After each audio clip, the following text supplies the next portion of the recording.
March 14th, 2012, my son Thomas lost his battle with the disease of addiction. I now belong to a club that no parent should ever belong to.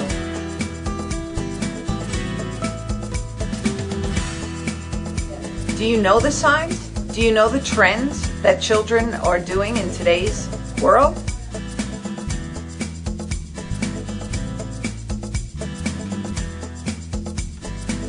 Do you know the signs and symptoms? Do you know the signs and symptoms of drug abuse? I want to empower and educate Long Islanders by bringing a force of professionals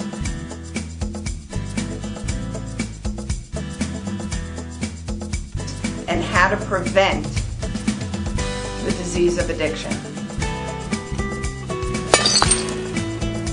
Long Island in Crisis. Good evening and welcome to Long Island in Crisis. This show is about the nationwide heroin and opiate epidemic, with Long Island being the epicenter. We have an unbelievable crisis on our hands. Each day, a family on Long Island wakes up without their loved one. So I lost my son on March 14, 2012. And I just want to empower parents to take control and educate themselves and do everything that they can to be, aware of signs and symptoms. And I have two great guests tonight that are going to shed a lot of light on what we need to be doing with our young people and perhaps other loved ones. This week, we had some bad news up in Albany. The Senate passed a great bunch of bills. So hats off to the Senate, hats off to Governor Cuomo, but the Assembly refused to hear to bring a bill to the floor for doctors' education. We were asking that doctors do CE credits for recognizing signs of addiction and also the correct way to prescribe opiates, long-acting and short-acting, because this epidemic started on a prescription pad.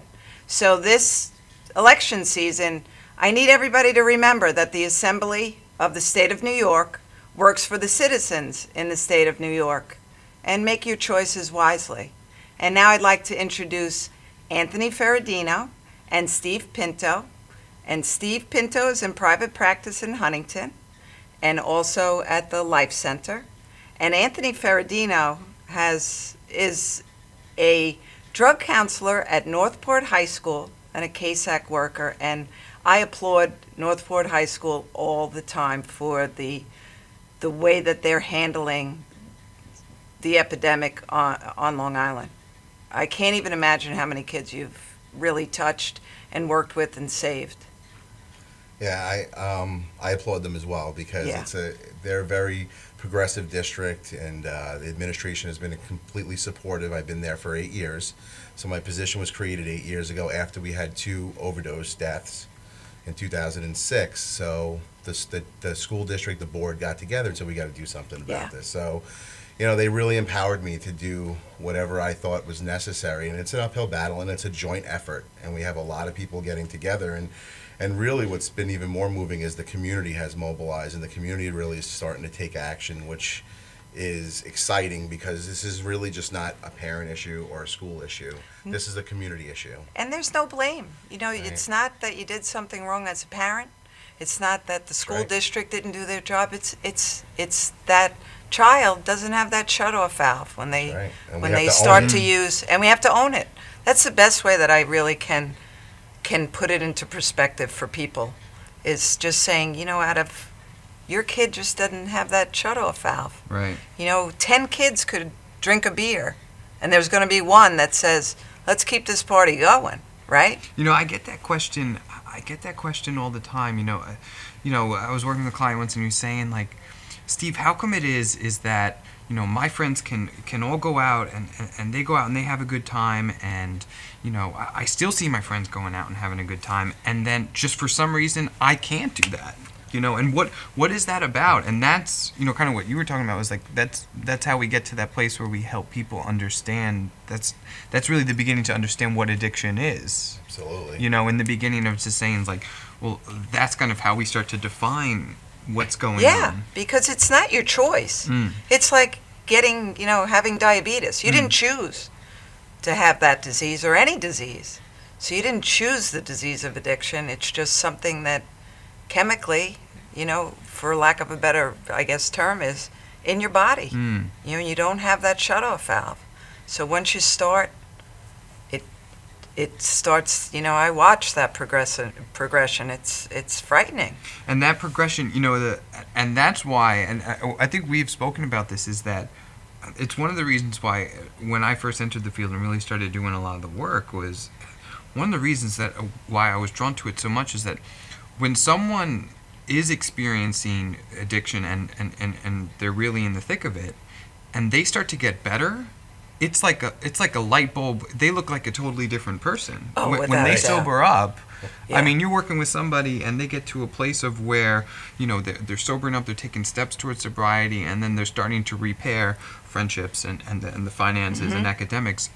Literally in weeks, you're starting to see like a whole different person. A whole different person. Which is, you see that, and that's primarily, I don't know if you see that in addiction. Absolutely. I mean, we definitely see that. And what I see is, I see that path. You talk about progression, and then you see sometimes how slow it goes, and you see the kid in 9th grade, and they're using drugs, and they're kind of all over the place, and they don't see themselves as an addict, and they don't see that there's no real consequences for their addiction. Maybe they come and talk to me, or maybe their parents are yelling at them, so they don't really see those as valuable consequences. And then it goes on into 10th grade and 11th grade, and then they finally wake up, and they're trapped. They're in this situation where they're using prescription pills every single day, and they're in this $100 a day habit, and they don't know how to get out of it. The abyss. So, the abyss, right. And so then they get to that point, and then we get them, hopefully, we move them from that point into some treatment, and we get them to what Steve is talking about, how awesome it is to capture them. Sometimes for the first time, that's my first time seeing them, because I saw them along the path of addiction and not in that. I know, just from my son, I don't miss Thomas the addict. No. Any 1 second of any day.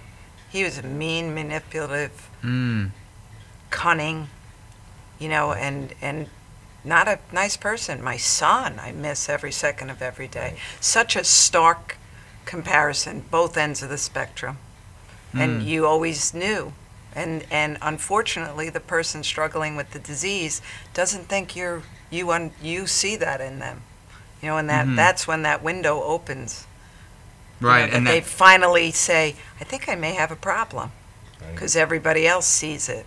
Well, it's usually the pressure from, at least with the young people, the most time it's that state of desperation.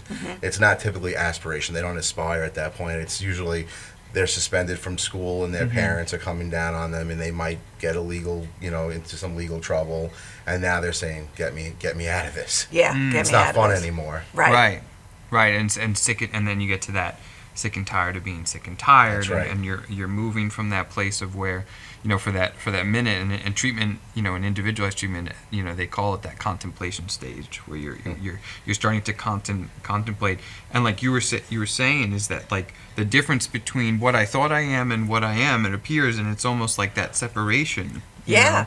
One of the things I see a lot in treatment is like with that separation is, and I see parents all the time, and I'm sure Anthony can speak to this too, is that it's like underneath that substance use is that there's things that are going on, right? The old line is, it's never what you're doing, it's why you're doing it, you know. Exactly. And helping people get more questions to that why answers, you know. And sometimes I even you know, it's keeping those adolescents on the hook, like we were talking in the green room. It's like keeping them on the hook. It's like, listen, stay sober long enough to figure out why it is that you're doing this to begin with. Exactly. Because most people, once they find out why, they make that shift, and we notice that the substance use really starts to change because the motivation for and they understand the addiction piece.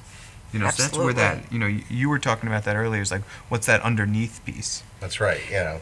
What do you see underneath? Do you see Do you see family turmoil? Do you see maybe some learning disabilities? What is it that you see? There are so many factors that really play a part of that, whether it's self-esteem, anxiety, depression, all your mental health So many issues. young people have anxiety.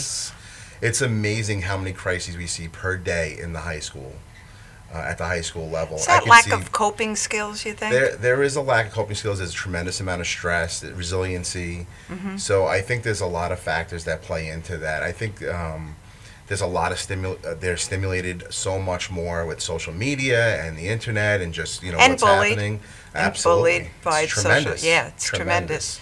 So there's just so much pressure on them, and Yeah. I don't think they have the coping skills to Yeah. that. And drugs becomes a very simple, quick, and easy way. If it, I always tell a parent, if your kid was using drugs and it was like getting punched in the face all the time, it wouldn't last that long. Right. But it's not. Yeah. It's something that is enjoyable for them. There's a euphoria to it. There's a release of something that's happening temporarily. Yes. So that's why they continue to do it over and over again, because they're escaping.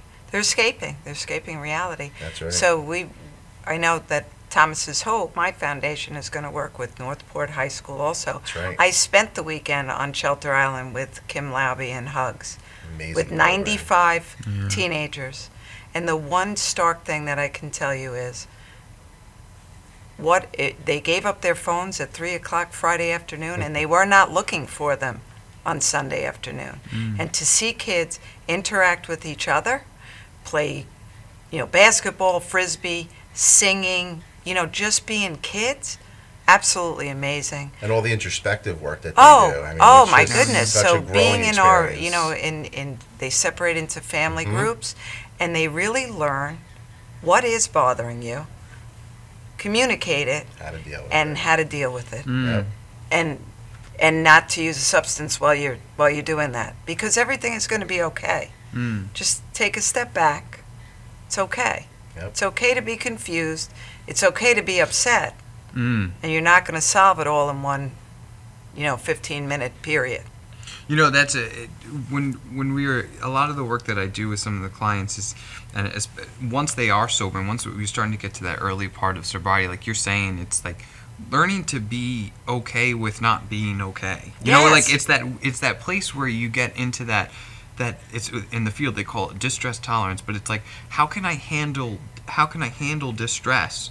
They're talking about, a lot of my practice, I do a lot of mindfulness work, and a big part of the mindfulness is like, how do you start to be able to sit with pain and have it be okay? And some of the things that they're suggesting that parents start to do is like, that old style of parenting is that your son comes home from the baseball game and he didn't make the team, and you're like, you're a great baseball player, you're going to get him next time, it's going to be okay, like, don't worry, and like, but what you're doing is that you're painting a picture of where he's at right now. He just didn't make the team, and where this image of how great he is, and he's looking at you like, well, I'm not that great, or I would have made the team, And so what they're saying is that the different approach, what they're learning with the distress tolerance, is to say, you know what? I remember a time when I was in middle school and I didn't make my wrestling team, and I remember how much I felt, and I felt hurt from that. And I remember the pain, so I'm not saying I know how you feel, but I have an idea. And then all of a sudden, pain's like, oh, wow, people can feel pain and move forward from this. You felt Right. like I did one Right. time, Right. and I think in groups, speaking with some people, and much older people, like in their 60s with PTSD, and for them, being out of the war for Right. 40 years and sitting in a group and saying, you mean you feel like I did? And you're 40 years younger than me, or what? To be able to like I wasn't crazy all that time, Right. or making up feelings or anything. And that ability, tolerance is a coping skill. Tolerance Having is a tolerance coping skill. is a coping skill, and I think that's what we shortchange our kids, to not allow them to develop tolerance to certain events, and that's whatever you want to call it, a thick skin or something. And I know we want them to identify their feelings and talk about their feelings, but also be okay, like Steve said, with I didn't make it, I didn't do it, and that's okay. I used We to don't have to tell save my them. son, Right. who wrestled, I always asked him at the end of his matches, especially with a loss, what would you have done differently? Tell me what you would have changed. Certainly not right after the match either. But he used to take a step back, and sometimes, and these were my favorite matches, I wouldn't have changed anything. I go, okay, Do you know what that means? He was better than you for those 9 minutes. Mm-hmm. That's all it means. That's right. Next time's a whole nother ball game. And it's okay. You don't learn in winning. You learn in losing. Right. And I think in adversity and in challenges, you find your voice. So if you allow your kids, it's okay to fail. How do we regroup, and what do you need to prepare in order to accomplish your goal the next time? Because I think that's such an important aspect of parenting and of being a kid. And we see that, we see that a lot in the office. And, I think we were talking one time where sometimes I have adolescents, they come in and they talk to me. And I'm working with one girl, I'm thinking in particular, and she came in, she was describing something, and I remember saying along to her, and I was like, there's a normalcy to what you're experiencing, and just sometimes normalizing the behavior. Like, Steve, I had this, I was going to go out on a date, and I was so anxious about what was going on. I think I have an anxiety problem. I was like, no, you were going out on a date and you were anxious because the guy's really good looking. Like, that's okay. You were nervous, yeah, and that's nervous. okay. Right. And that's okay. It's okay to feel that way. I remember you having a conversation telling me about something like that once, where it was like, like, this is normal adolescent stuff. That's right. And it's all right for them to be experiencing that, and I think that's when they become hypersensitive as well. Like you said, then they start creating the self-fulfilling prophecy. Oh my God, I must have anxiety. Oh, I have depression. I'm not good enough. A lot of kids you hear, well, he's bipolar, because he has mood swings. Like, well, every kid has a mood swing, so I guess they're all bipolar. Right. Oh my goodness. But that's a term that's used. So then they start self-diagnosing. Absolutely. And then they start living. Oh my God, I'm depressed. That's it. Yeah. And then they start looking for coping skills. Yeah. We're going to be right back after this commercial.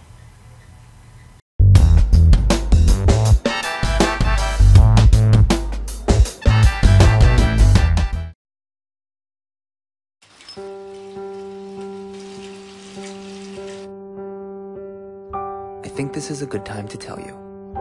You're doing okay, Mom. I can call you Mom, right? I know we haven't known each other very long, but you seem like a real keeper. You're not perfect. There was that strained carrots incident, but you're trying. You pick up my bottle every time I toss it out of my stroller. That's high comedy to an 8-month-old. You hum the Barber of Seville when you wash my hair. So cool. And your rub-downs are out of this world. Anyway, I want you to know how much I appreciate you. You know, right? How much I love you? You're doing okay, Mom.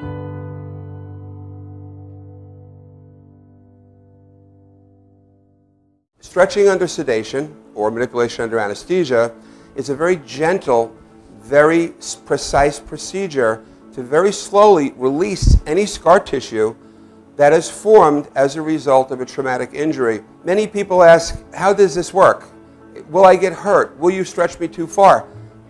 We only stretch the body part to its normal range of motion. After completing the post-MUA rehabilitation program, it's very common that our patients say to us, hey, I can play ball with my kid again.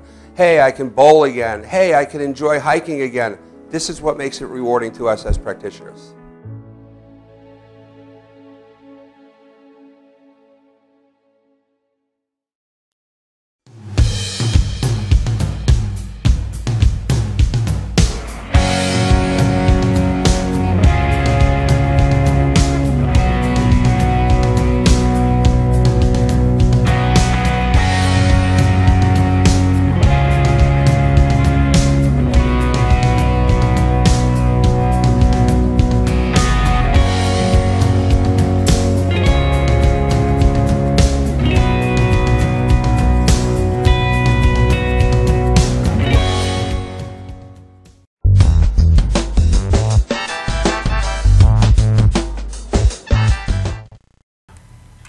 Long Island in Crisis has been sponsored in part by Shield Laboratory. Shield Laboratory, a respected choice for quality clinical diagnostics. Shield is quality assured. So I like that normalcy. Kids need to know it's okay to feel different things. Absolutely. And Absolutely. if they didn't text one another and actually had a conversation with each other, they might realize that a little bit more. Well, and that's what they're losing, a lot of interpersonal relationships and how to deal with problems by going up to somebody and talking to somebody. And that's why the programs that, let's say, Kim Laub runs with Yes. Hugs, and I do other programs at Northport, we run a similar type program where we're teaching these kids how to communicate and how to problem solve. And those are skills that are being lost because you can get behind, you know, an email or a text or a Snapchat or something to express how you're feeling, and you never really say it. You never really say it, and how many times I've had it happen on a text. You feel a different Sure. inference than what is really being said, and you start to get all wound up, you know, and that's not really what happened. But when you're making eye-to-eye contact, you can watch body language. You can say, and you can see people go, no, I'm so sorry that I made you feel that, or whatever. It's or calling someone. You can hear it in someone's voice. I was working with, I was working with a young man. He was telling me a fight that he was having with his girlfriend, and he's going into this argument, you know, and he's talking, and he's like, you know, Steve, she's just not hearing me, and she's not getting it. She doesn't understand why I don't like her going out with her friends. So I'm like, all right. So I'm in it. I'm like trying to put myself in a scenario. You know, I'm using my best therapy, you know, like my best therapist hats on, right? And he's like, you know what? Finally, I just decided. I turned my phone off, and I'm not talking to her again. And I was like, well, wait a minute. Go back a second. This conversation went on the phone. He's like, yeah, we were texting each other till 2 in the morning. I said, well, that's a problem. Right. You know, like, so, and if I didn't ask, he wouldn't have offered it up. You know, and having that idea that this communication that maybe sometimes parents or adults or even without realizing is that there's something to be texted about, you know, and I talk to kids about all the time is like, you know, it's important to text things, but, you know, we can keep it to simple directions, but there's certain conversations That should not right. That should not happen on a text. Right. Adults, we left it to you. If you're going to break up with someone, do it in person, right? Right. Right? Oh, but today, you know, we're talking about a lot of you different don't have to have an conversations. awful lot of courage to back out of things. Right. You And can, that happens to my office every day. It's the same thing. You have to ask, was this conversation on text, or was it a, you know, face-to-face, voice-to-voice conversation? And most of the time they'll say it was on text. I say, oh, that's not a real conversation then to me. Correct. I don't define that as a conversation. That's that's texting back and forth, and you're missing a whole piece of communication there. Absolutely. Absolutely. But that's where the coping skills come in. When you're face-to-face Sure. with someone, let them see what your emotions are. Let them see that. If how do I know how I'm making you feel if I can't see Right. you and feel that energy that's going on back and forth? And, you know, I was reading, and it works both ways with adolescents in that, in one instance with substance use, they're so, you know, it's such an experimental time, and they're so malleable, and they can be so influenced. But it actually works we can use that same thing to our advantage with coping skills. It's like we were talking about with some of the people in recovery, is that they're malleable, so then when they get the healthy coping skills, they can get it quickly, and they can start to really turn a corner so quickly when they really start to get those things and they practice them and they realize, oh, like, wow, I really feel better. Yeah. It's one of my favorite parts of working with adolescents is that they grow so quickly. When they start to Well, you get see them it. from 9th to 12th. Yeah, from 9th to 12th grade, so you can see them growing and developing. You know, even the summer goes, and then you see them in the next year, and, you know, and all of a sudden you're that developing. 8th to 9th grade, or That's right. even 7th to 8th grade, a lot of times, such huge That's right. growth, physical, mental, all of those things. And then certainly from 9th to 12th is That's right. like a whole nother person. Where do you see most kids coming into your office at? Well, I mean, unfortunately, it's starting younger and younger and younger, and it does. Kids don't get to my office just because they're experimenting every once in a Right. while. So we're talking about kids that are at risk or at a higher risk, and they've been using for a couple of years. So around 10th and 11th grade was my best, my biggest population of kids that I was working with, 16 And years they've old. been using for 2 years They've been already. using for a couple of years, and Yeah. now I'm getting a lot of younger kids who are starting, At 7th 12. grade, at the end of 6th into 7th. And so with a couple of years of a history of, let's say, smoking pot and drinking, now they're doing pills, and they're in 10th grade, and they're failing, and they're in a very bad position. So it's starting to get younger and younger. And I do all sorts of interventions. So if I can do an early intervention, it's great. But unfortunately, most of the time when I get those kids, there's usually some trouble, some flag.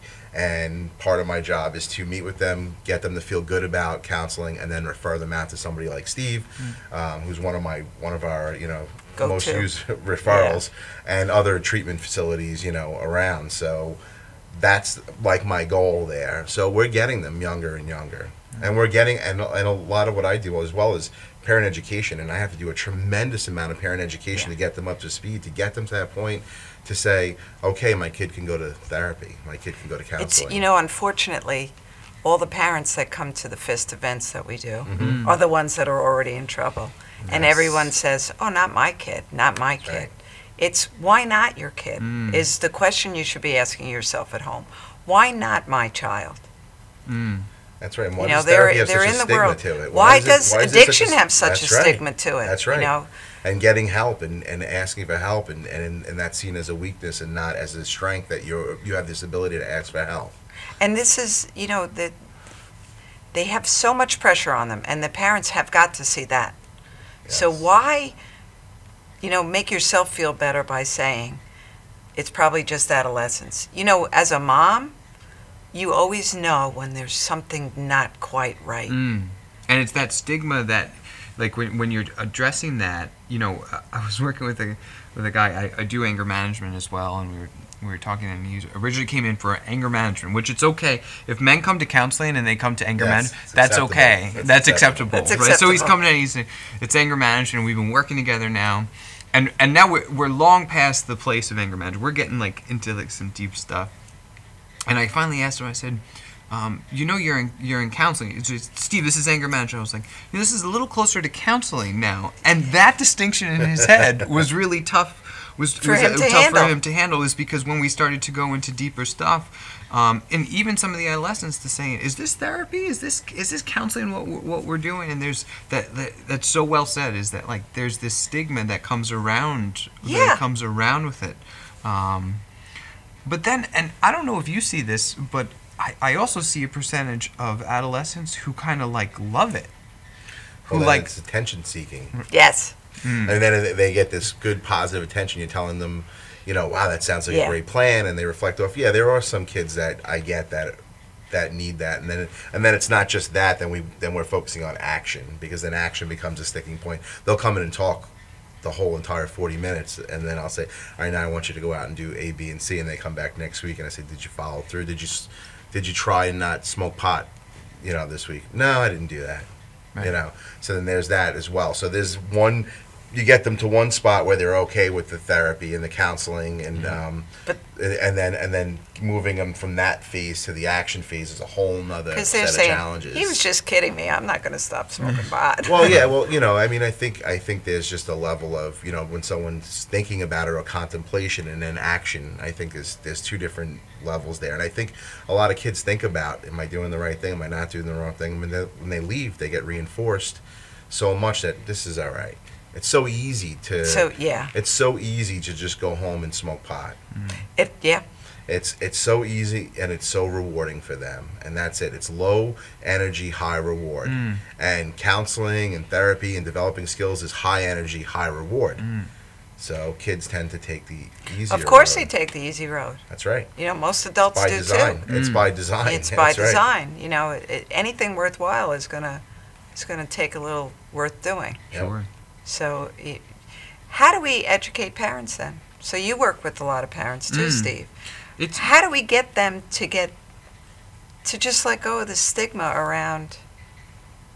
Like you were saying before, so a lot of the times when I'm seeing parents and I'm seeing an adolescent, there's already something going on, So, and at that point, a lot of times parents are open to hearing some things. But a lot of the things I encourage parents to do is to start with a form of education and educating yourself about, lines I've heard is that, this is, thinking about this isn't the pot of yesterday, it's well, when I was growing up, I did these things, well, and as many people who've been on your show before have told you, it's not the pot of yesterday, things have changed. 90% tea. Right. THC. And the progression is a lot faster. Like Oh, my goodness. They're starting young. So to have the idea of, well, when I was growing up, Right. well, you know, and like not necessarily losing that belief, but how do you have that belief inform a different decision and creating? So the first thing I say is education, and then the second piece is really being able to get and understand.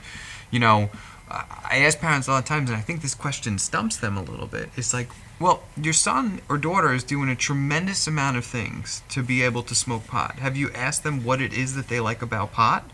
And you're getting closer to that why. You're getting closer to that why question, because Right. they must, you know, if you're willing to steal things, take the car out, lie to me, you must really get something out of what it is that you're doing. Yeah. You know, and like I have found, and I can speak, you know, for myself in counseling, is that when adolescents get to that place of where they start to understand, well, like, wow, I noticed that, you know, my attention and marijuana, they go together. And maybe I started smoking because of a lot of attention stuff. All of a sudden, you start to see these bells go off. Yeah. Yeah. And just to take the other half of Steve's question is because we do a lot of work in the school, it's prevention starting off very, very young, you know, kindergarten, first grade, second grade, and it's about healthy decision making. We do a really good job at telling them to brush their teeth, and this is all self-care, you know, which is all prevention based, and it's surrounded around healthy communication. And so at Northport, we've been trying to educate much younger on, and then incorporating those issues in at a younger age to talk about alcohol, marijuana. Did you talk about this? What are your feelings about this? Because that's the other thing.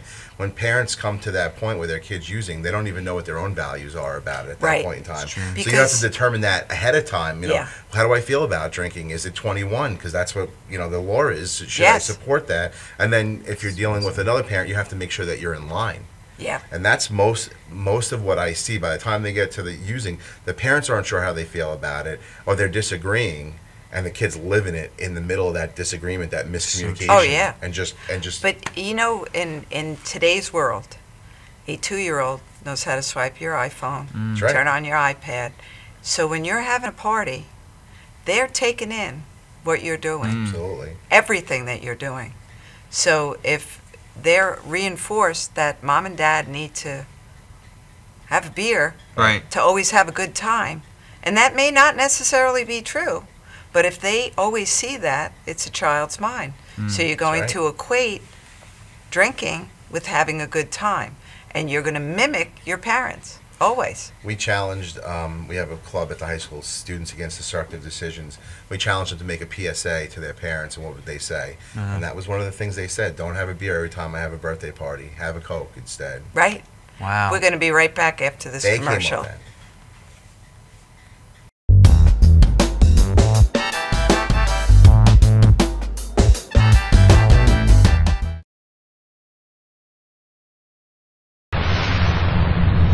Hi, I'm Tom Mealy from Madhousetv, and when I'm not at the studio, I'm here at the Harrison Law Group. This is my real job. And this January 2015, Brett and I are putting together a show called Legal Straight Talk. It'll be aired on Cablevision as well as here at Madhousetv. You need to tune in. This information that we're going to be giving the public is the real deal. It's all about what you should do, what you shouldn't do. So tune in this January 2015 for a new episode of Legal Straight Talk.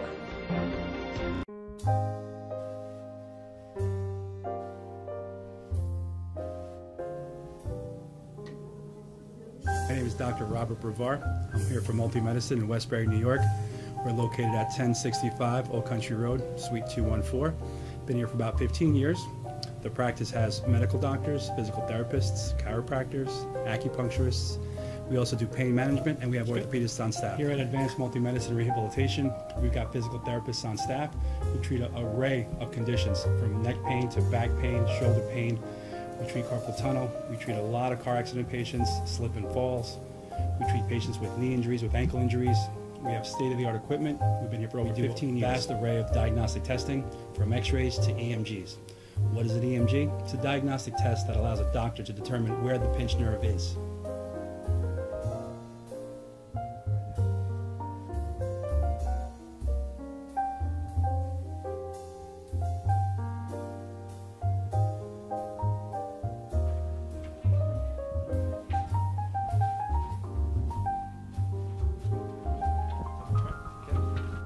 Cora is a physical therapist at Advanced Multi-Medicine and Rehabilitation.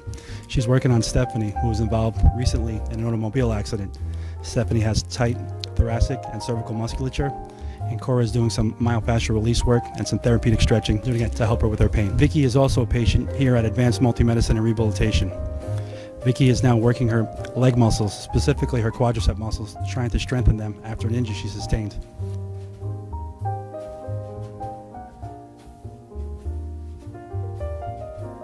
If you find yourself in need of any type of physical therapy, please don't hesitate to call Advanced Multi-Medicine and Rehabilitation, located in Westbury, New York, in Suite 214. Phone number is 516-334-7000, or find us on our website at advancedmultimedicine.com.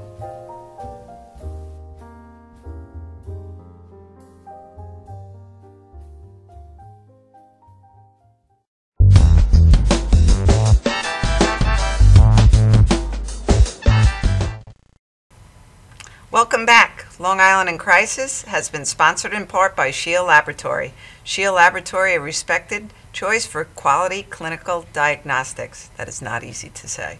Shield is quality assured. So, while off camera we were talking, how many other school districts have your position in there, Anthony? I don't think that there are many. I would say maybe 2 or 3 that I've met that have dedicated drug and alcohol counselors, and most are part-time.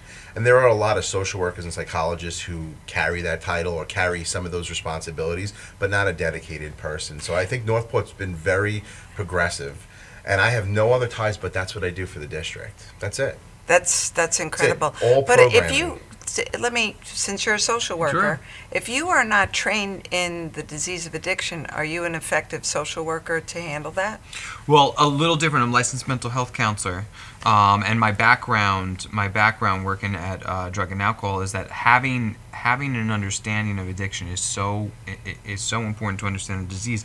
It's like a lot of other things. Is that you know, people ask me all the time. It's like, Steve, how often am I making an assessment? And I say, all the time. You're making an assessment of your client all the time. So how often, you know, your education about addiction doesn't end in school. Right. You know, and it's like, how often do you have to make an assessment, and how often do you need to re-educate yourself about what's going on in addiction? I mean, when you look at the drug culture today, I mean, there's so many synthetic drugs that are going on. If you're not constantly up, I know that you and Claudia and Yes. Nancy were speaking about that. You know, a lot of the synthetic marijuana. If you're not The wax, up, the right, flakka now coming up. if you're that's not gonna- constantly educating yourself as a drug and alcohol counselor and a drug and alcohol clinician, you can fall behind the times. It's not that the intervention methods necessarily change, but if you're not using, and we speak to parents about this, if you're not using the right language, if you're not understanding what, you know, the difference between, you know, the pills, the powders, the potions, and the words that people are using, you fall out of the loop, and when you fall out of the loop, things can run over your head. Easily. And I think the biggest, I was speaking to our good friend Anthony Rizzuto, and the question is why? Why do these kids want to escape so badly? And that's what I think it needs to come back down to. Why? You know, how do you know any stats from Nassau County? Because I know they have Pam Stark's program, right? Too Good for Drugs, which I know a lot of parents have a problem with that title. And really? and it's you know, it might be unfortunate use of words. I don't, you know, if I was a young parent, I wouldn't care what you called it. Just please Right. empower my kid and myself. We're actually running it in all of our 5th grades in Northport as well. So all of our 5th grade classes get Too Good for Drugs. Okay. We've been doing it for the last 5 or 6 years. And how about younger than that? Well, there is a curriculum that's K through 12, and so what the problem becomes now in the school district is that you're contending with so many, whether it's Common Core or assessments, and it's a 10-week dedicated program, so you got to push into a class and take up 10 weeks. So they do a lot of other prevention stuff, Second Step. There's a lot of other evidence-based programs that they do that revolve around those coping skills and around healthy communication, which is all prevention. So, but that's becoming the big issue for us, because I would like nothing more than to have programming K through 12 every single year and have our kids, you know, be educated and learn skills, because really Too Good for Drugs is a skill-based program where they're learning refusal strategies and they're learning about, you know, healthy coping skills. So that I'd like nothing more, but it's very difficult to always push in there. I mean, I would like something in the middle school level, really. Oh, absolutely. As a final push. That's the pivotal age there, as too. a final push. So we hit Sixth grade. I feel like we hit K through 5 with a lot of prevention stuff, and then it kind of dies out because this testing becomes much more. So now you need a program that you can do 2 or 3 times and you can push in. Or you need to, something I've been thinking about for a while is integrating it into other disciplines. So a science class doing lessons on addiction in the brain, and an English class reading a book about addiction, and then talking about it. So that way you can integrate it. It still fits the discipline that it's in, and then they're still learning about addiction. And they're learning from different That's a great perspectives, idea. different layers. And it's easy. So, you know, it's something that we're working with over in Northport. I've kind of been working with certain teachers I have a math teacher who's very passionate, and she had a stats class, and all of her stats were drug stats. And that was her way of incorporating drug and alcohol into her class. I have a history teacher, and he talked a lot about the wars and how they started with, had to do with a lot of, you know, drug use, and you know, he really focused his attention on that. So those are things that we need more. If that teachers can do that, are more realistic, is to integrate it into their... We have to, if we don't start changing things...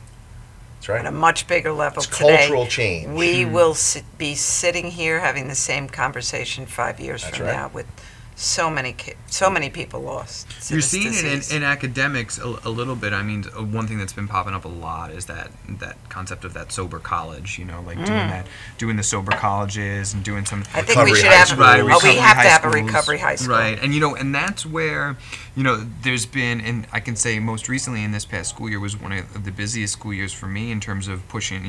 Using the term pushing in, doing that whole concept of social emotional learning.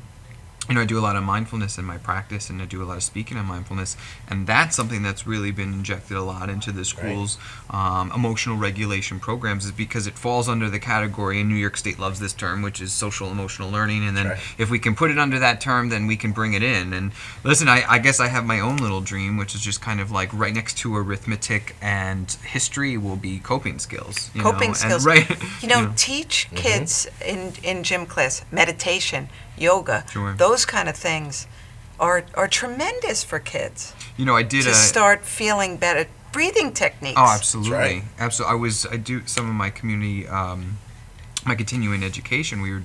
I was with actually a colleague of mine. We do it at Harvard, and you know, they don't want to research the mindfulness and some of this meditation anymore because they're putting so much money into it, and it's so positive. Right. They're like, yes, it improves attention. Yes, it improves, you know, ability to comprehend. Memory is up. You know, mood regulation and ability to regulate is increased, and all of it's across the board. So you have that where the studies are like through the roof, and they're so positive. And then, what do you think impacts? You know, nothing. I could think of nothing more that impacts adolescents today other than substance use. It's the most impactful thing that's impacting their ability to learn. If a kid is using at home, or you know, even during school, it's going to impact him immediately or her immediately. So let's, you know, addressing those two things, like you're saying, is important. So, you know, we talk about being in turmoil as an adolescent. Right. If I knew how to breathe, because I do practice yoga, and coming through some of the hardest things that I've gone through, even at my own son's wake, to be able to go to my breath and go to a different place inside myself and settle me. I don't know where I would be without that, to be honest with you. I thank God every day that I practice those things. So, you know, I know the benefit of it and the power of it. Oh, absolutely. That if you can take 5 minutes and just center yourself, you'll be fine.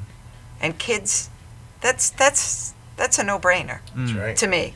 In kindergarten, that could take 5 minutes of teaching. You can integrate it. It's so easy to integrate, and that's, I think, where it's at right now. And then everybody wins. You still get the testing done, you still get the work done, and you integrate it into the curriculum, you weave it in. And that's where I think would be smarter, where everybody can buy into it, because that's the part too. If you taking away from the teacher's time of teaching, and then their kids, and then they're losing out that time, then no one's going to want to do it. Instead of a timeout, it's a breathe out. There you go. Go sit. Oh, I like compose that. yourself, There you go. and like come back that. when you're ready I'm gonna try to it next use your week. words. Right. A breathe out. That's A what we breathe need. out. That's what we. A You got to breathe out. coin that. I Yes. like that. Right? I mean, Yes. you know, these are simple, and these are really simple kind of things. But we have to start thinking outside the box. That's right. And, you know, 4-year-olds that play soccer, not everyone should get a trophy either. I always go back to that because you didn't Right, win. right. And that's okay. Right. It's okay you didn't win. You know, I coached girls lacrosse, and I used to, you know, my team not listening to me, and I took a big step back. And at halftime, they came over, and they were waiting for me to speak to them. And I said, you know, I decided it's your game to win or lose, and this really isn't going to matter in the big scheme of life. So, and I walked away, and they came back. They pulled themselves together, and they won the game. So interesting, when I stepped out of it, how they stepped into it, and they had to rise up to the occasion. But always, you didn't win this time. What did you need to change? What does your team need to work on to be better? Defensemen, offense, whatever it is. Let them tell you what they think they need to work on.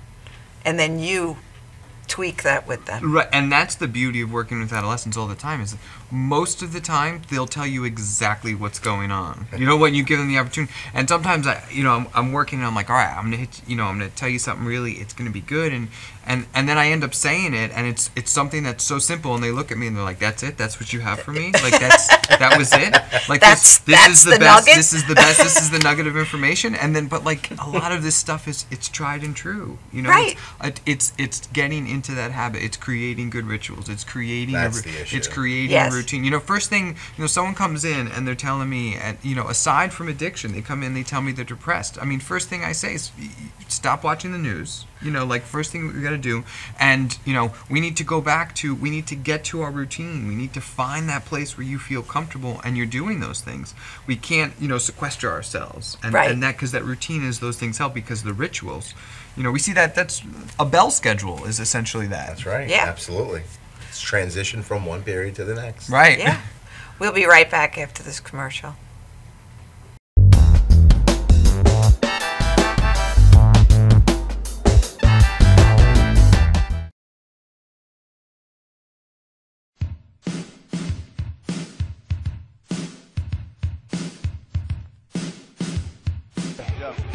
Yo, what's up, y'all? This is me, DMC, in the place to be, the greatest MC in history. There will never be an MC greater than me. And right about now, the only place for you to be is with your one and only Madhousetv TV. You are the man. For professional motorcycle transport and towing, think Kickstart Fabrications Motorcycle Towing. Proudly serving all of Long Island, we feature expert handling and 24/7 service. So send a limo for your toy with Kickstart Fabrications Motorcycle Towing.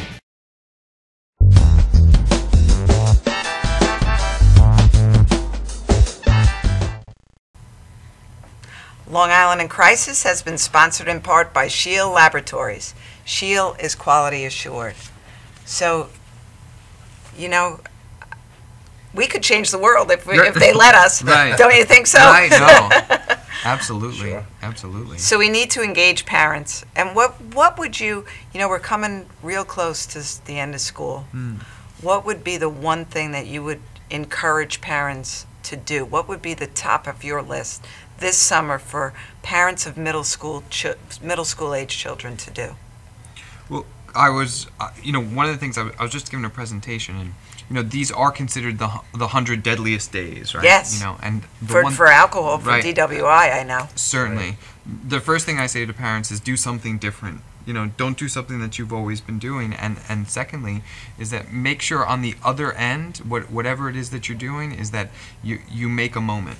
Whatever you can do to make more of those moments. And you can make a moment at any time. You know, your son or daughter comes home, they have a great, they got a great grade, and you can, lose your mind, get ballistic, and, really celebrate that. Whatever you can do to make more of those moments is because when we go through life, that's what we remember. We remember the moments, Do you know, my kids still remember on Fridays, I used to, just a surprise. We're having a backward dinner. We're eating ice cream for dinner. That's right. If you want real food later, you can eat real food later. But today and every Friday they would come in with a, waiting for me to say that. Right.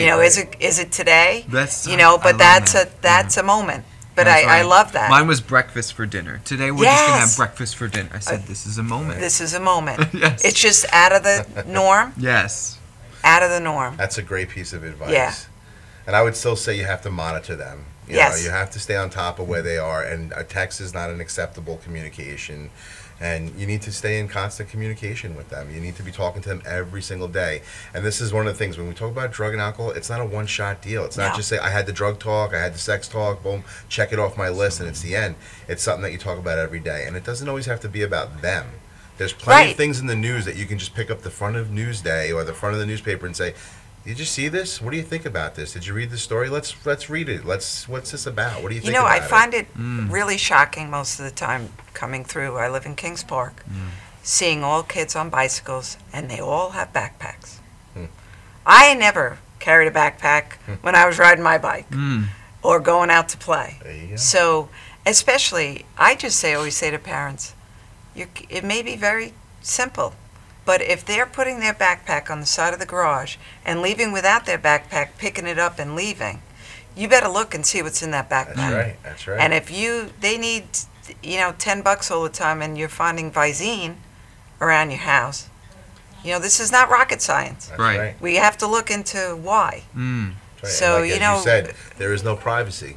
There shouldn't be any privacy. There is no privacy with adolescents. You can check. You can look at their phone. You can look at their text. That's where you're going to get most of your information. Absolutely. And half those words you're going to have to look up and figure out what it means anyway. Right. Absolutely. But so many parents are afraid they're not going to like me.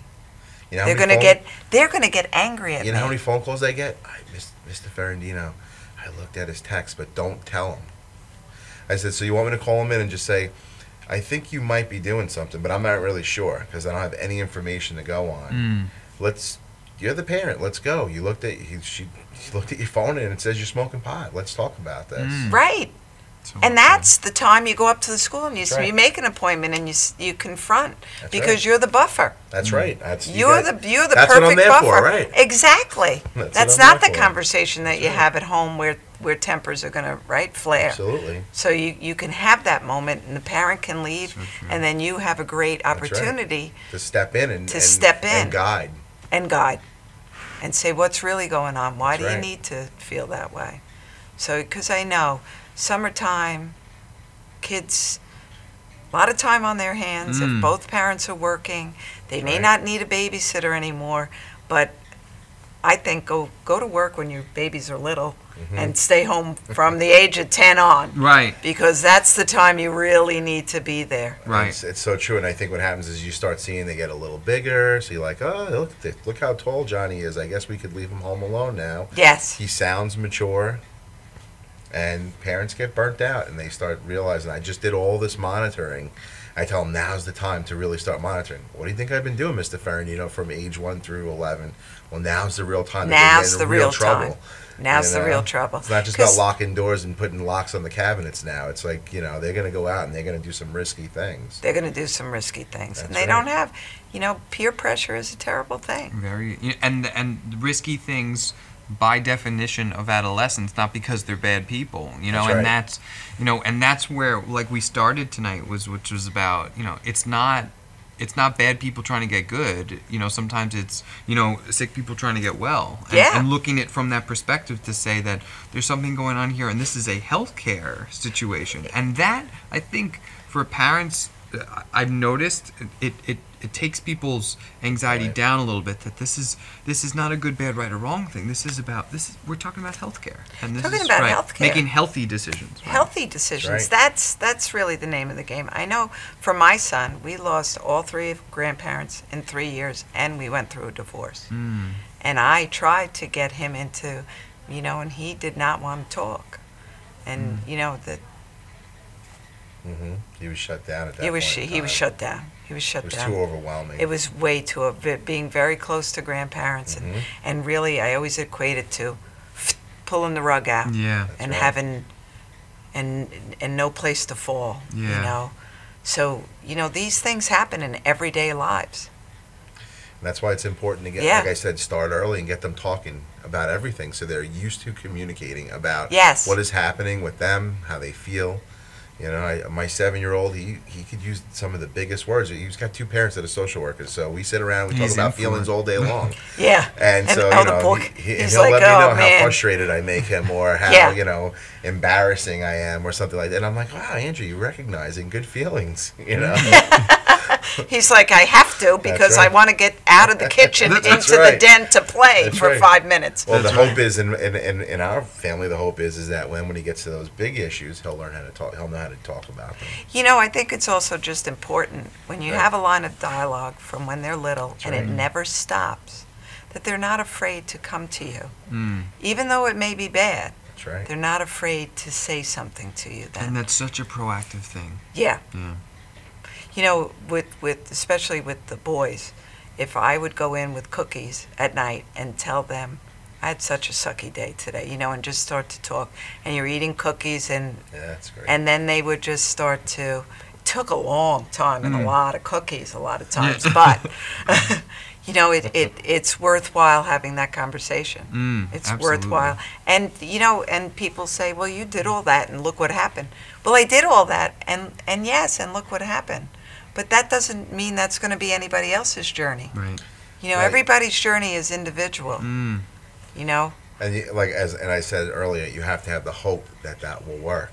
Absolutely. You have to do something. And you never give up hope. You can do. That's right. You never give up it's hope. It's a very and important piece of you this. never give up trying, right. and you gotta, each person is so individual. So what may work on 9 people, on that 10th person, that's right, is that one that you have to think totally outside the box, because that's how their brain works. You know, and you got to find that's when that's going to click with them. And I applaud you guys, you know, for doing what you do, because it's not easy dealing with all those different personalities and finding that common thread within each child. But we need to do more. Northport needs to do a lot to that should be the example to every. I agree. If you're going to fight for a budgetary item, that should be your budgetary item. I agree. Drug counselor. I agree. And as hopefully it'll get more popularity and it'll become something of a staple. I know, and you guys have been there. Okay. Any last words? I really want to thank you, and you guys will be back. That's for sure. That would be great. You know, I think in August, so we get ready as we empower parents for the new school year. Back to school? Sure. Yeah. Yeah, that would be great. Okay. That sounds great. Thank you for having us. Oh, please. My pleasure. I think, you know, if we changed one person tonight, we've done a really great job. That's right. So thank you for joining us this evening. Look forward to seeing you next week. I don't know.